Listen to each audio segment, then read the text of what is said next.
멸종의 저자 이정모 관장님과 본격적인 이야기 나눠보겠습니다. 안녕하세요, 관장님. 안녕하세요. 베스트셀러 작가 이정모입니다.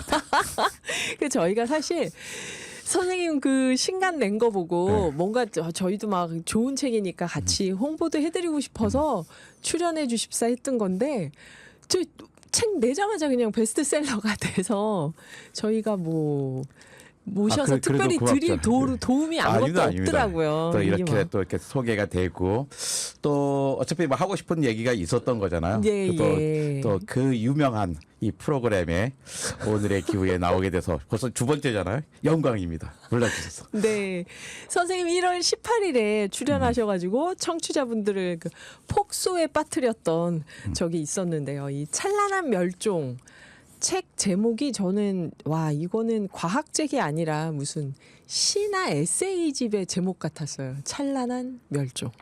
그래서 이 책을 읽어보니까 또 안에 이야기도 과학책처럼 서술이 된 게 아니라 이게 나중에 좀 자세히 얘기하겠습니다. 이제 이정모 관장님이 SF 소설이나 어떤 애니메이션의 시나리오 작가처럼 쓰셨다는 생각이 들었는데요.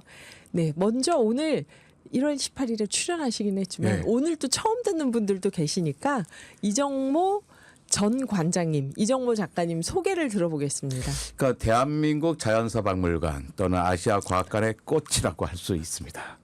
그러니까 얼마나 훌륭했는지 아주 겸손하게 표현하면 아시아성 최고의 과학관 관장이었죠. 얼마나 훌륭했길래 서대문 자연사 박물관장 5년. 하루도 안 쉬고 서울시립과학관 관장 4년 그리고 하루도 안 쉬고 아시아에서 가장 큰 국립과천 과학관 관장 3년을 했겠어요. 도합 12년을 관장을 했습니다. 구립, 시립, 국립 차근차근 올라가서 네, 더 이상 갈 데가 없습니다. 없어가지고 이제 할 수 없이 관장을 내려놓으신. 네, 그래요. 그래서 저희가 이정모 관장님이라고 부르는데 보니까 관장님 그 SNS를 보니까 막 전국 방방곡곡을 다니시더라고요. 저 어디 막 신안 어디 앞바다에 있는 섬마을 학교도 다 찾아다니시고 그러던데요. 그게 퇴직하고 나니까 그게 좋더라고요. 그러니까 예전에는 갈 수 없었던 곳이 있잖아요. 그러니까 제가 이제 가거도 흑산도까지 갔다 왔어요. 그러니까요. 그래서 올해는 신안군에 4주를 다녀왔습니다. 6월, 7월, 9월, 10월. 예전에 매년 한 일주일 정도를 그러니까 오지 학교를 다녔었어요. 그래서 주로 이제 강원도에 갔었다가 올해는 전라도를 가자. 전라도는 살만하지 않아요? 그랬는데 섬이 있다고. 근데 섬 가기로 했는데 또 섬은 이동이 어려운 거예요. 맞아요. 배에 자주 안 다니고. 네, 그래서 2주를 하기로 했는데 오전에는 아이들을 만나고 이제 갑자기 오후에 시간이 남잖아요. 네. 그러니까 거기서 또 이렇게 기후 문제 운동하시는 분들이 오후에는 놀면 뭐하냐. 오후에 그 면사무소에서 강의를 해보자. 쭉 재밌었어요. 근데 그래서 딱 맞는데 14개의 읍면이 있는데 7군데서 했거든요. 그 나머지 7군데에서 우리는 왜 안 오냐 가 된 거예요. 그래서 제가 공공재는 아닙니다. 하지만 어쨌든 가야 돼서 누군 하라고 누군 안 할 수가 없어서 9월 달에 일주 이번에 가서 어쨌든 14개 읍면을 이번에 흑산도까지 해서 다 다녀왔습니다. 와, 진짜 멋지다. 근데 그렇게 이전에는 강원도, 이번에는 전라도 이렇게 좀 오지에 있다고 생각되는 지역을 찾아가서 그래도 광주 광역시나 어디 전라도 큰 대도시를 가신 게 아니잖아요. 섬마을을 찾아가서 그런 데를 찾아가서 과학 강연을 하시는 특별한 이유가 있을까요? 그건 누구에게나 그 기회는 있어야 된다고 생각을 하는 거예요. 그래서 왜 10월의 하늘이란 프로그램이 있어요. 정재승 교수가 발견해서 매년 10월의 마지막 토요일에 그러니까 인구 15만 이하의 무슨 도서관에서 강의를 하자 과학자들이. 그런데 아주 먼 곳은 그냥 우리가 다 준비해서 가는데 그것도 힘든 거예요. 그런데 가도 저게 좋고 특히 신안은 한 달이나 가게 된 게 내가 갈 때마다 너무 행복했던 게요. 이분들이 그 기후 변화에 대한 그다음에 이것을 극복하기 위해서 에너지 전환을 하잖아요. 에너지 전환에 대한 자부심이 어마어마하세요. 신안분들이. 그러니까 우리나라는 에너지 전환에서 따져보면 전 세계에서 거의 꼴찌에 나라예요. 그렇죠. 그런데 지방자치단 하나가 전 세계에서 가장 1등인 곳이 있어요. 그게 바로 신안군입니다. 신안군의 그 풍력 그다음에 태양광 해서 실제로 각 국민들에게 통장에 돈이 매달 꽂힙니다. 아. 내가 발전한 거에 거리에 따라서 하는데 조금 더 해상 풍력이 발전이 시작하게 되면 이제 모든 국민들에게 1인당 월 50만 원씩 주겠다고 하는 거잖아요. 오. 그러니까 에너지 전환, 기후 변화 극복이 실제로 거기 지역 주민들에게 경제적으로도 도움이 되는 거예요. 아, 이런 정책들을 좀 많이 봤으면 좋겠다. 그래서 요즘 중고등학생들 제주도 수학여행 많이 가잖아요. 네네. 어차피 제주도는 다 가족들이 가보잖아요, 대부분. 이미 다 봤어요. 네, 대부분이. 그러니까 이런 신안 같은 데 가서 이 기후 위기 시기에 아. 한번 구체적인 변화를 보면 어떨까. 그 사람들이 얼마나 행복하게 사는지를 봤으면 좋겠다라는 생각이 들고 있죠. 오, 이정모 관장님의 과연 또 창의적인 제안입니다. 신안의 수학여행을 가서 태양광을 한번 봐라. 학생들이 그걸 보면은 기후위기 시대에 우울증에 빠지는 게 아니라 뭔가 할 수 있다는 또 그럼요. 희망을 거기다 가질 거 섬도 아니에요. 정말 아름다워요. 아름답고. 천사의 섬이라고 하잖아요. 네. 우리나라 섬이 한 3,000개 되는데요. 1,025개가 신안에. 신안군에 있습니다. 아, 정말요? 네. 거의 섬의 고장이네요, 진짜. 그러니까 보기만 해도 아름다운 것이에요. 아, 와, 지금 관장님 오시니까 지금 찬란한 멸종 얘기가 아니라 지금 신안 다녀오신 얘기 때문에 너무 재밌는데 일단 찬란한 멸종이 이렇게 베스트셀러가 될 줄 알았어요. 베스트셀러 될 줄 알았지만 그래도 한 달 있다 될 줄 알았거든요. 어떻게 나오자마자 그렇게 순위가 막 올라갔어요. 그러니까 그것도 참 대단하죠. 그러니까 제가 언제 칭찬 될 줄 알아 저도. 왜냐하면 아내한테 그렇게 많은 책을 썼는데 아내에게 책을 칭찬받은 게 딱 두 번이에요. 네. 첫 번째 책 달력과 권력이라는 첫 번째 책 냈을 때 책. 칭찬받았고 이번 책이 책 나오기 전에 먼저 보여드리잖아요. 네. 근데 너무 칭찬하는 거예요. 정말 재밌다. 당신 과학책 중에 제일 재밌어. 잘 될 거야. 그래가지고 내가 연말까지는 그래도 좀 이렇게 막 차근차근 올라가겠지. 하는데 순식간에 맞아요. 벼락부자가 돼가지고 제가 이제 건방져졌습니다. 그런데 여기까지 와주셔서 너무 감사합니다. 저 막 베스트셀러 순위 올라가는 거 보고 선생님 오늘 이렇게 바빠서 못 오시면 안 되는데 막 걱정했는데요. 찬란한 멸종이 저는 이렇게 보니까 정말 각계각층에서 좋아하면 이렇게 빠르게 베스트셀러가 예. 되는구나 그 생각이 들더라고요. 그래서 저는 과학책 1위가 올라간 다음에 깨달은 게 과학책이 얼마나 안 팔리는가 일단 알았죠. 그러니까 과학책 1위가 됐을 때 뭐 종합 베스트 6위까지 되더라고요. 네. 근데 종합 베스트 30위 바깥으로 나와도 여전히 과학 베스트 과학책에서는 1위인 거예요. 과학책이 만큼 안 팔리는 거구나. 그래도 이게 보니까 학생들도 학생들이지만 저는 선생님 과학책은 과학을 전공하지 않은 문과생들이 좋아할 책이라는 생각이 들어요. 네. 읽어보면. 가끔가다 어디 가서 보면 저는 우리 독서 클럽에서 보고 있어야 하거든요. 주로 어떤 분이 주부 독서단, 네. 주로 저는 시. 소설 읽는 분들이 네. 많이 읽어주세요. 이래서 팔리는구나. 하고 있죠. 맞아요. 저도 재밌게 읽었는데 찬란한 멸종 하면 아까 시나 에세이 제목 같다고 그랬잖아요. 책 제목이 누가 정했나요? 이렇게 멋진 제목을. 책 제목은 저도 아니고 편집자도 아니고 사실 마케터가 정했는데 마케터. 그 과연 마케터 뛰어난 선생님이 마케터다. 제 책 중에 찬란한 멸종 얘기가 나와요. 근데 이걸 보고 이제 그분이 가장 좀 눈에 띄었나 봐요. 네네. 근데 저도 이 얘기 듣고 정말 좋은데 내가 하고 싶은 얘기가 그거였어. 그러니까 제 아내도 그런 거야. 참 제목 좋다. 왜냐면 되게 역설적이잖아요. 네. 근데 왜 그러냐면 멸종이 슬픈 일이 아니거든요. 멸종이 아까 제가 그랬잖아요. 저는 아시아 최고의 과학관 관장이었다고. 근데 그건 제 자부심이지 제 동료들도 그렇게 생각할 수는 없잖아요.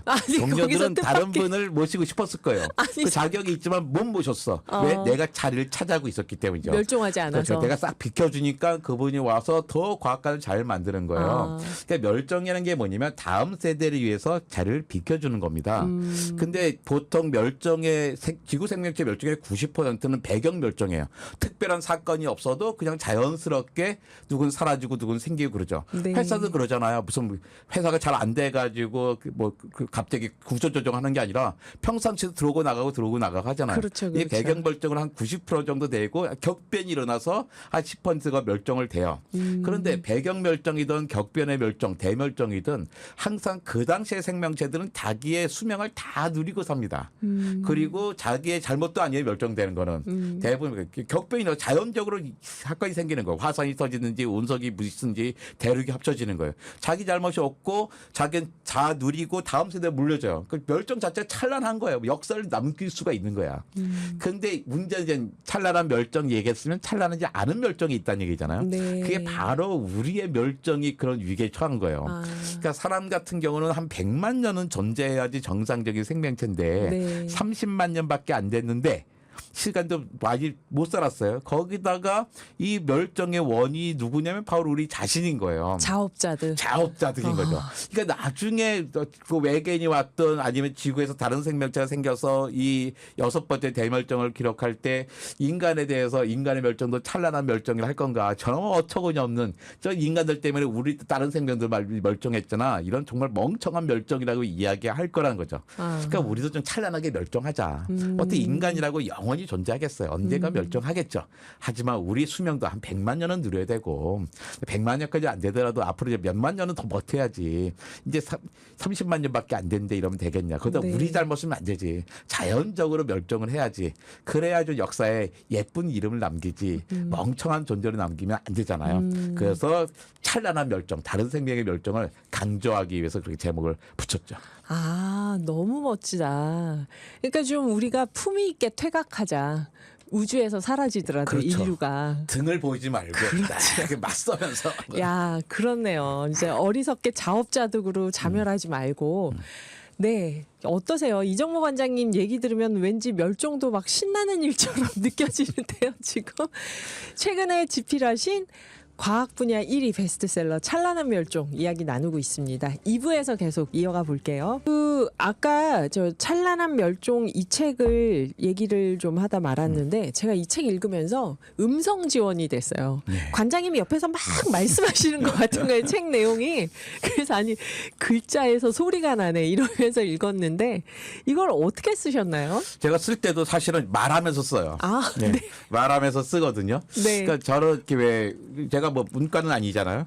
근데 저는 글쓰기에서 제일 좋은 글쓰기는 말이 그대로 글이 되는 거라 생각해요. 그러니까 예전에 처음에 과거 우리 엄마가 너 오늘 학교에서 뭐 배웠어 이야기를 해달라는 거예요. 그때 저는 말로 설명했어요 엄마한테. 네, 엄마 네. 이런 게 있었어 막 네. 이야기해 주잖아요. 근데 엄마가 그렇게 좋아하더라고요. 그래서 저도 모르게 그 다음에도 항상 글들을 칼럼을 쓰든 뭘 쓰든 그냥 말하듯이 써요. 말했으니까 제 목소리를 아는 사람들은 그러니까 말투가 그대로 실려 있으니까 이걸 하는 거죠.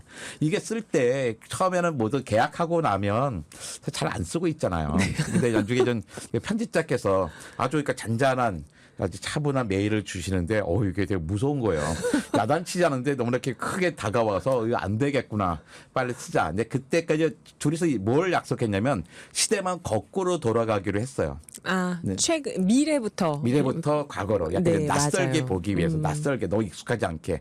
근데 제가 제일 처음에 잡은 챕터가 빨리 보여달라니까 이렇게 단지 보여드려야 되잖아요. 그때 그 네안데르탈인을 다루게 됐거든요. 네. 나도 모르게 쓰는데 내가 어느 순간 네안데르탈인이 돼 있는 거예요. 그러니까 네안데르탈인이 마지막 네안데르탈 가족이 이 운명을 두려워하고 있는 거예요. 사라질 운명을. 근데 갑자기 막판에 호모사피엔스가 보여. 근데 내가 네안데르탈이어서 너무나 자존심 상했던 게 호모사피엔스가 우리를 공격하는 게 아니라 호모사피가 흠칫하고 어깨짓하고 그냥 가버리는 거야. 너네 뭐 우리 관심 없어. 너네 그렇게 사라지면 말 거야로 하는 거죠. 그리고서 내가 너무 슬픈 거예요. 내가 네안데르탈인으로서. 근데 그래서 보냈는데 이게 편집자께서 책 이게 뭐예요? 다시 써왔어요. 그럼 걱정했는데 자기가 읽어보더니 재밌다고. 그러니까 그 입장에 쓰는 게 좋겠다는 거예요. 근데 네안데르탈인의 시각으로 쓴 게. 그렇죠. 예. 그다음에는 산호, 그다음에는 뭐 상업층, 공룡의 입장에서 쓰게 됐죠. 쓰다 보니까 정말 이렇게 매번 하나가 몰입이 되는 거예요. 그래가지고 이제 매일 새벽 2시나 3시에 일어났어요. 그래서 2, 3시에 일어나서 일단 컴퓨터 앞에 앉는 거죠. 큰 모니터 있거든요. 모니터가 잘 보이잖아요. 그때부터 이제 이야기하듯이 막 써내려가요. 딱 한 챕터가 딱 온 거죠. 50몇씩이거든요. 그래가지고 이제 편집자가 무서워서 딱 9시에 출근하잖아요. 출근하면 딱 열자마자 원고가 왔다는 걸 보여주기 위해서 막 씁니다. 네. 그러니까 그때 어떻게 막 쓰려니까 어떻게 해요? 찾아보면 안 돼요. 공부하면 안 돼요. 공부하면 복잡해지고 그쵸? 길어져요. 공부가 맞아요. 깊어져요. 내가 이제 엄마한테 얘기했지, 내 딸한테 얘기했지, 아내에게 얘기했지, 내가 이야기를 쭉 써내. 내려가요. 그 다음에 뭐 이름 틀릴 수도 있잖아요. 연도 네. 틀릴 수 있고 숫자 틀릴 수 있고 그게 괜찮아요. 그냥 그런 것도 나중에 다 잡으면 되니까 이야기를 쭉 써 내려갔어요. 하다 보니까 이게 과학책이 아니라 이야기책이 돼버려요. 그 나는 분명히 과학책이라 생각하는데 사람들이 이야기책처럼 읽잖아요. 네. 그래서 사람들이 재밌게 읽는 것 같아요. 그러니까 17개의 중요한 사건들이 있는 거죠. 그다음에 하나는 지금 제일 마지막 쓴 게 제일 마지막 챕터가 이제 달과 바다의 얘기거든요. 네. 근데 그때 두 챕터가 남았는데 도저히 날짜를 맞출 수가 없어요. 이미 이제 뭔가 안 되는데 퍼지 나오고 있고 무슨 홍보 계획 세가지고 그래서 한 챕터를 다 써야겠다. 네. 그때 어떡하지? 근데 갑자기 새벽에 떠오른 게 로미오와 줄리엣이 떠올랐어요. 그래가지고 왜 줄리엣은 발코니 위에 있고 로미오는 그 줄리엣의 부모의 안뜰 지키게 다 담벼락 밑에서 둘이 사랑의 미러를 나누는 것처럼 그 장면이 떠올라서 두 챕터를 한 챕터에 밀어서 내버렸죠. 그러나 그 결과에 모두 만족했다는 거. 예. 아. 아내가 칭찬한 책입니다. 아, 네. 최상의 포식자. 네, 최상희 포식자께서 칭찬해 예. 주셨습니다. 그러니까 공부하고 찾아보면서 쓰면 과학을 전공하신 분이니까 우리가 읽기엔 점점 더 얘기가 어려워지잖아요. 그렇죠. 그러니까 아예 찾아보지 않고 지금 알고 있는 걸로 편하게 얘기할 수 있는 걸로 쓰신 거죠. 근데 왜 항상 책 쓴 사람들이 항상 단점이 뭐냐면 네. 새로운 이야기 쓰고 싶고 그다음에 남들이 모르는 자기 또래 과학자들이 모르는 이야기도 한 번쯤 넣어줘야 폼이 나는 것 같고 그렇죠. 뭔가 뭐, 새로운 책 같고. 예, 근데 과학자도 그러거든요. 뭐 다 아는 건데 그런 책을 썼어. 막 그런 사람들이 있어요. 근데 네가 쓰지 그러냐 그러거든요. 저희는 몰라요. 근데 네. 그러니까 과학자들끼리만 알고 있는 거예요. 그거는. 그래서 이제 과학자들의 독자에서 지워버렸어요. 아하. 내 친구 과학자들 독자에서 지워버리고 나니까 너무 재밌는 거예요. 그러니까 생각해 엄마와 딸과 아내였어요. 이게 저한테도 굉장히 큰 힌트가 되는데 이게 네. 러시아 문학책을 쓰실 때도 남편과 전공자들을 아빠와 지우고. 아들을 생각하고 가시면 됩니다. 조카 생각하시면서. 네, 알겠습니다. 우리 노래를 한 곡 듣고 이제 찬란한 멸종의 구체적인 얘기 들어가 볼게요. 네, 근데 책에 보면은 2150년을 이제 인공지능이 직접 되셔서 또 쓰셨잖아요. 예, 인공지능이 인류의 멸종을 이야기하는데 이제 우리가 멸종하면 6번째 멸종이잖아요.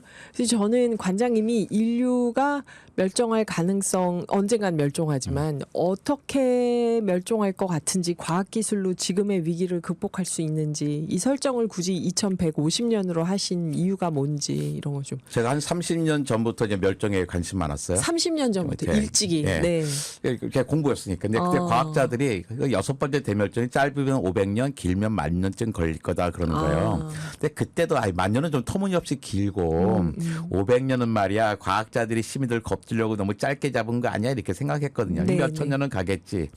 그런데 최근 한 18개월 동안 최근 18개월 동안에 그 해수면의 온도라든지 그 기온의 변화를 보면 그 500년이 아니라 150년도 충분히 이거 가능하겠는데 싶을 정도로 엄청나게 빨리 변하고 있는 거예요. 네, 네. 특히 왜 온도는 점점 높아지자 해수면도 높아지고. 근데 그 당연한 것 같은데 그 높이 폭이 최근에 18개월 동안 아주 점프해서 높아지고 있고 또 과학자들은 왜 그런지도 모르고 있고. 네. 그래서 이게 두렵다. 그래서 2500년은 너무 멀고 2150년 정도가 가능할 것 같아. 이런 시기라면 라고 이제 경고를 하는 건데 네. 그렇다고 제가 인류가 2150년에 멸종할 거라고 생각하지는 않습니다. 네. 왜냐하면 우리가 가만히 있다면 지금처럼 가만히 있다면 아마 2150년이면 충분히 인류 멸종할 거예요. 근데 인류가 가만히 있을 리가 없잖아요. 네, 뭘 왜냐하면 하겠죠.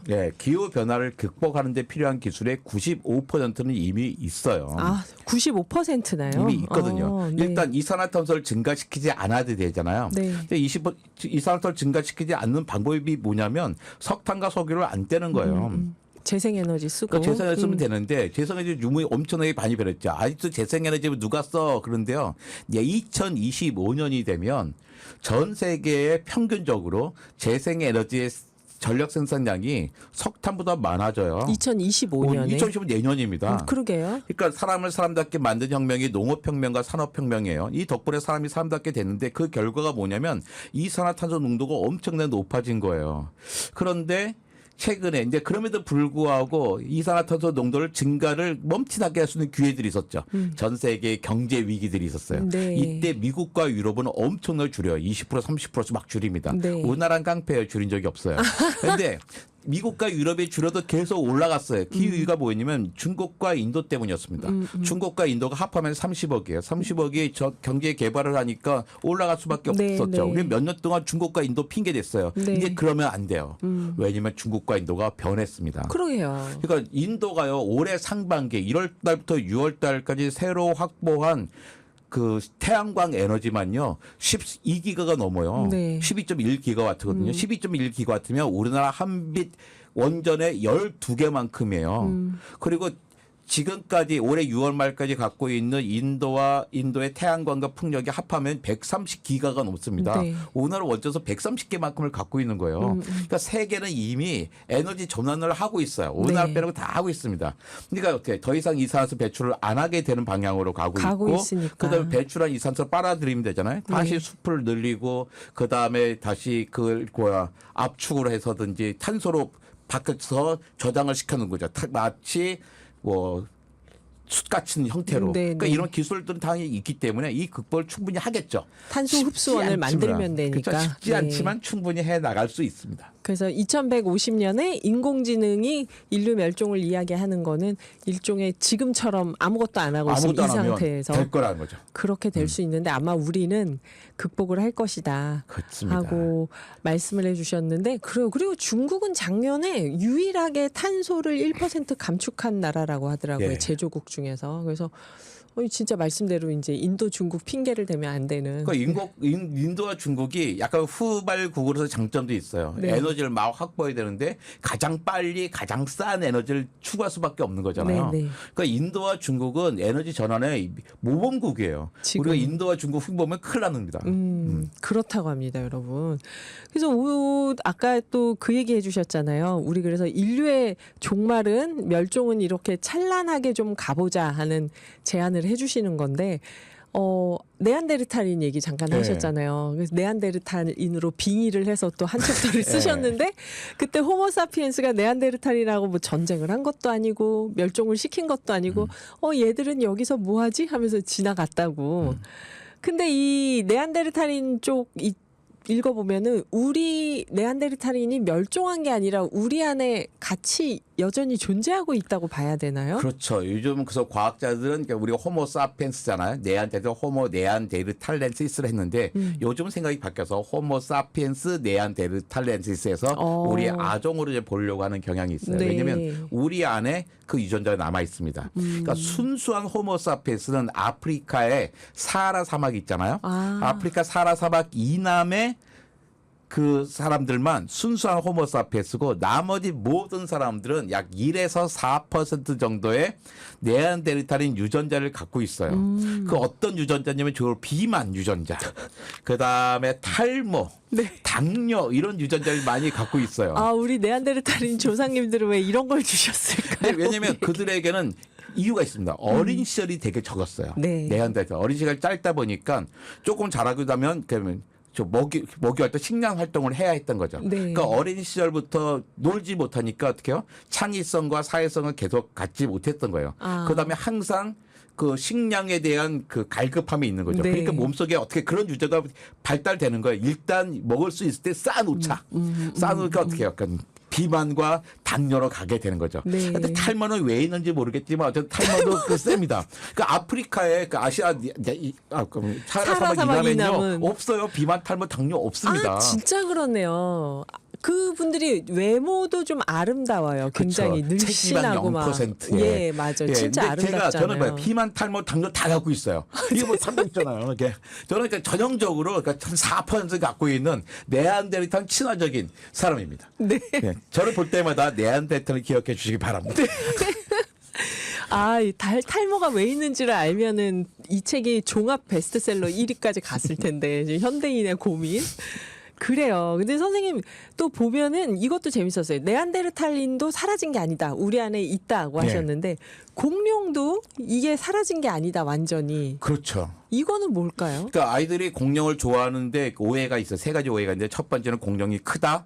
그 다음에 멸종했다. 괴상하게 생겼다요. 맞아요. 근데 공룡이 멸종했다 그러는데 살아있어요. 약 1만 400종의 공룡이 우리가 살고 있습니다. 네? 바로 1만 400종 누구냐? 새예요. 아, 익룡들이. 아, 익룡은 아니죠. 익룡은 공룡도 아니고 아, 네. 다 멸종했고. 네, 네. 그러니까 공룡은 그러니까 땅에서 중생대 땅에서 살면서 다리가 골반 수직으로 내려온 파충류를 말하는데 네. 공룡들이 다 멸종하는데 조류형 공룡만 살아남았어요. 조류형 공룡이요. 그러니까 비조류형 공룡과 조류형 공룡이 있는데 네. 조류형 공룡 가운데서 작은 조류형 공룡. 그러니까 아. 큰 공룡은 다 멸종했어요. 조류형이든 비조류형이든. 네. 작은 것 중에서도 턱과 뭐 이빨 있는 공룡은 사라지고 부리가 있는 공룡만 살아남았죠. 아. 그래서 지금 이게 새가 된 거예요. 그러니까 공룡은 사실은 우리랑 같이 살고 있는 겁니다. 새로. 예, 그러니까 한국 분들은 공룡을 정말로 좋아하죠. 한국 사람들이 먹는 프라이드 치킨이 1년에 10억 마리예요. 지금 여전히 공룡의 시대에 살고 있는 건가요? 5천만 우리가? 명이 10억 마리면 1인당 20마리를 먹고 있는 거예요. 근데 모든 사람이 먹는 게 아니잖아요. 먹는 사람만 많이 먹죠. 네. 저는 작년에 75마리를 먹었더라고요. 관장님. 저는 한 마리에 두 마리에 15,000원짜리 옛날 통닭을 많이 먹어서 그래. 싼 거 먹어서 그런데요. 많이 먹습니다. 그러니까 우리 공룡이 사실은 거의 주식 비슷해요. 아, 지금 닭으로 우리하고 함께 지내고 있는 건가요, 공룡이? 그렇죠. 닭, 오리 등등으로 오리 하고 등등. 있습니다. 치맥을 드실 때마다 공룡을 생각하십시오. 아, 그 이거를 예전에 남종영 선생님 나오셔서 인류세 지금 우리가 살고 있는 시대를 화석으로 외계인들이 본다면 닭의 시대라고 할 수도 있다. 왜냐면 인류보다 닭이 더 많다 그랬는데. 맞아요. 그러니까 외계인이 와서 어떤 지층을 보면 한 1950년부터 위아를 나눌 거예요. 1950년 지층부터는요. 확실한 게 방사선이 엄청나게 나와요. 아. 핵실험에서. 아. 근데 플라스틱과 콘크리트도 엄청나게 나옵니다. 네. 생물학적인 특징이 있어야 되거든요. 1950년 지층부터는 전 세계에서 닭뼈가 쏟아져 나와요. 아니, 이 얘기가 이렇게 유쾌하면 안 되는데 이정모 선생님과 얘기를 나누니 모든 얘기가 다 유쾌하네요. 그래요. 그래서 공룡은 완전히 멸종하지 않았다. 네안데르탈린도 완전히 사라진 게 아니다. 그렇습니다. 이 멸종이라는 게 그러면 한 종이 사라지더라도 어딘가 유전자의 흔적을 남겨놓고 사라지는 건가요? 그렇죠. 유전자의 흔적을 남습니다. 왜냐하면 거기서 새로운 생명이 맨 땅에서 생기는 게 아니라 기존 있었던 생명이 사라지고 네. 그 자리에 새로운 생명이 생기잖아요. 그러니까 예. 누군가의 유전자를 가지고 가죠. 나중에 보면 서로 짝짓기도 안 되고 알아볼 수 없지만 네. 우리의 유전자는 어딘가는 남아 있습니다. 아, 그렇구나. 저희가 지금 두 가지 질문 중에 하나를 할 시간만 남아 있는데 앨런 머스크가 화성을 개척해서 지구인을 데리고 가서 살게 하겠다 하는 이 얘기가 나을까요? 아니면 기후 우울증을 앓는 사람들에게? 일론 머스크 얘기 해볼까요? 아, 네, 그러겠습니다. 왜냐면 제가 존경하는 스티븐 호킹 박사께서 돌아가기 전 한 10년 동안에 계속 얘기하신 게 지구를 포기하고 빨리 화성으로 가자는 거였어요. 아, 스티븐 호킹 네, 박사님이요? 스티븐 호킹 박사께서 그야말로 기후 우울증을 앓으신 분이죠. 분인데, 네. 그러니까 지구를 너무 사랑하는데 너무 대책이 없는 거야. 안 되겠다 화성 포기하고 지구 포기 화성을 가자 그런 거예요. 지금도 한 2달에 3개 그 정도로, 그러니까 3주에 하나꼴로요. 그 테라포밍 화성을 지구처럼 만드는 것에 이제 좋은 논문들이 나와요. 아, 지금요? 예. 3주에 한 편씩? 예, 그럼 막 사람들이 관심 갖고 있는데 저는 기본적으로 불가능하다고 생각합니다. 왜냐하면 아. 화성에 뭔가 영하 63도예요. 살 수 있어요. 저기 영하 69도짜리 도시도 있거든요. 러시아는요. 온도 되고 뭔가 기온도 바꿔 나갈 수 있을 것 같아요. 근데 기본적으로 안 되는 게 뭐가 있냐면 자기장입니다. 자기장이요? 네. 지구는 오랫동안 식지 않아서 고체 금속 내액, 액체 금속 외액이 있으면서 지구의 자기장을 만들어줘요. 그렇죠. 그 태양풍이 우주 입자인데 네. 우주 입자들은 물도 쪼개고 DNA 안에 단백질을 다 쪼갤 수 있거든요. 우린 자기장이 있으니까 지구에 살 수 있는 거예요. 근데 화성은 일찌감치 식어버려가지고 내부 구조상 자기장이 생기지가 않아요. 그러니까 우리가 화성에 가서 그 표면들은 어떻게 바꿔낼 수가 있죠. 물도 만들고 공기도 어떻게 할 수가 있는데 내부 구조를 바꾸지는 못해요. 이거 어떻게 자기장이 안 생기니까 결국 우리 거기에 살 수가 없어요. 수백 명 정도가 막 유리집 지어가지고 살 수는 있겠지만 우리가 화성으로 이주할 수는 없습니다. 스티븐 호킹 박사는 절망 훌륭한 박사님이시지만 네. 이분 잘 모르시는 거예요.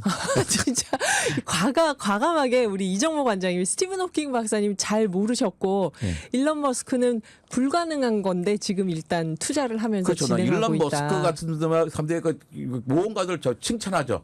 잘 됐으면 좋겠어요. 하지만 그렇다고 해서 우리가 거기로 이주할 수 있는 건 아닙니다. 옛날에 그 스페이스 X 같은 프로그램에 이주 예. 프로그램 프로그램 표 많이 팔았어요. 아. 그 사람들이 뭐 실제로 자기 가려고 한 게 아니라 투자의 개념으로 샀던 거죠. 네. 근데 그 표가 다 편도표였어요. 그러니까 데려만 주고 네. 못 데려와요. 왜 데려오려면 돌아오는 연료까지 싣고 가야 되잖아요. 아. 그런 건 불가능하거든요. 한번 가면 끝입니다. 편도표를 샀던 거죠, 사람들이. 네. 근데 아이 참 용감한 분들이 많으시네요. 세상에는.